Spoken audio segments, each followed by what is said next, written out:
መጀመርታ ጉግል ከፊትኩም ካብኡ ድሕሪኡ ዝና ጉግል ኣፕስ ሜኒው ንታሕቲ ስክሮል ትገብሩ ካብኡ ድሕሪኡ ፓስወርድ ማኔጀር ዝብል ተግኒኹም እሱ ክሊክ ትገብርዎ ማለት እዩ። ካብኡ ድሕሪኡ ፓስወርድ ማኔጀር ኢሉ እዚ ይመፀልኩም ማለት እዩ። ፓስወርድ ቼክ ኣፕ ኢለኩም ሎ ተኢልኩም ጎ ቱ ፓስወርድ ቼክ ኣፕ ኢልኩም ካብኡ ትሪእዎ ኣለኹም ኣብ ኮምፒተርኩም ያው ቅድሚ ሕጂ ቼክ ልገብሮ ይለርየኩም ድሕሪ ብለለፀ ቼክ ትገብሩ ተኢልኩም እንደገና ና ክሮም ብራውዘር ተጠቂምኩም ወይ ከዓ ኣብ ኣንድሮይድ ዘሎ ኣፕሊኬሽንኩም ፓስወርድ ማኔጀር ዝብል ኣፕሊኬሽንኩም ተጠቂምኩም ቼክ ትገብሩ ትኽእሉ ኢኹም። ካብኡ ድሕሪኡ ዊክ ፓስወርድኩም ወይ ከዓ ብተደጋጋሚ ተጠቂምኩሞ ፓስወርድኩም ወይ ከዓ ኮምፕሮማይዝ ዝተገበረ ፓስወርድ ሃልይኩም ኣብኡ ቼክ ትገብሩ ትኽእሉ ኢኹም ማለት እዩ።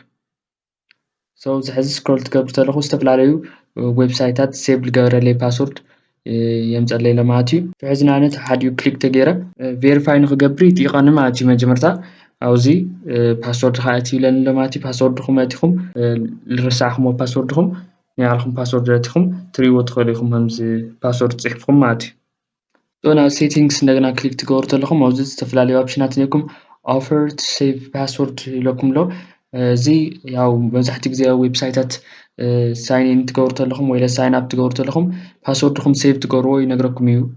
ኣስተውዒልኩሞ እንተኮይንኩም ጉግል ፓስወርድ ማኔጀር ኢሉ ይመፀኩም እዚ ኖቲፊኬሽን ካብኡ ድሕሪኡ ሴቭ ፓስወርድ ትብልዎ ትኽእሉ ኢኹም ወይ ከዓ never save for this site ትብልዎ ትኽእሉ ኢኹም ወይ save maybe later ኢልኩም ወይ ካልኦት ኦፕሽናት ተጠቂምኩም ወይ ሴቭ ትገብርዎ ትኽእሉ ኢኹም ወይ ንካሊእ ግዜ ሴቭ ንክገብረልኩም ወይ ከዓ ካሊእ ግዜ ሪኩዌስት ንክገብረኩም ያው ዲክላይን ትገብርዎ ትኽእሉ ኢኹም።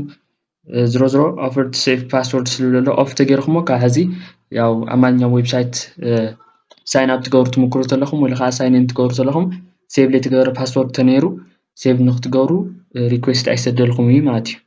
ኣብዚ ከዓ ኣውቶ ሳይን ኢን ዝብል ኣሎ ኣውቶማቲክሊ ሳይን ኢን ይገብር ማለት እዩ ናብ ዌብሳይት ኢንፎርሜሽንኩም እንድሕር ሴቭ ተገይርዎ ብዚ ፓስወርድ ሴቭ ገይርዎ ተፀኒሑ ኩሉ ሻዕ ተደጋጋሚ እንድሕር ሳይን ኢን ትገብሩ ትኾንኩም ብዝኾነ ዌብሳይት ወይ ከዓ ዝኾነ ዲቫይስ ካብኡ ጉግል ፓስወርድ ማኔጀር እንድሕር ትጥቀምሉ ኮይንኩም ያው ባዕሉ የምፀልኩም ማለት እዩ ፓስወርዳት።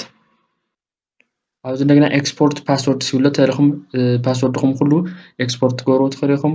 ኢምፖርት ፓስወርድ ዝብል ኣሎ እንደገና ካሊእ ትዩ ትኽእሉ ኢኹም ብኢምፖርት ዝብል ዘሎ ክሊክ ገይርኩም ማለት እዩ CSV ፋይል ኢኹም ትጥቀሙ።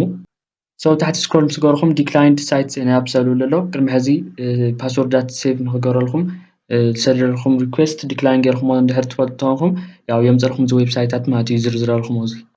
ሶ ምስ ተመለስኩም ሰርች ፓስወርድ ዝብል ኣሎ እንድሕር ብዙሕ ሴቭ ዝገበርኩሞ ፓስወርድ ተሃልዩ ካብኡ ድሕሪ ስክሮል ምግባር ምእላሽ እንድሕር ዘቸግረኩም እንተኮይኑ ብዚ ገይርኩም ሰርች ትገብርዎ ትኽእሉ ኢኹም ብዚ ና ዌብሳይት ሽም ማለት እዩ።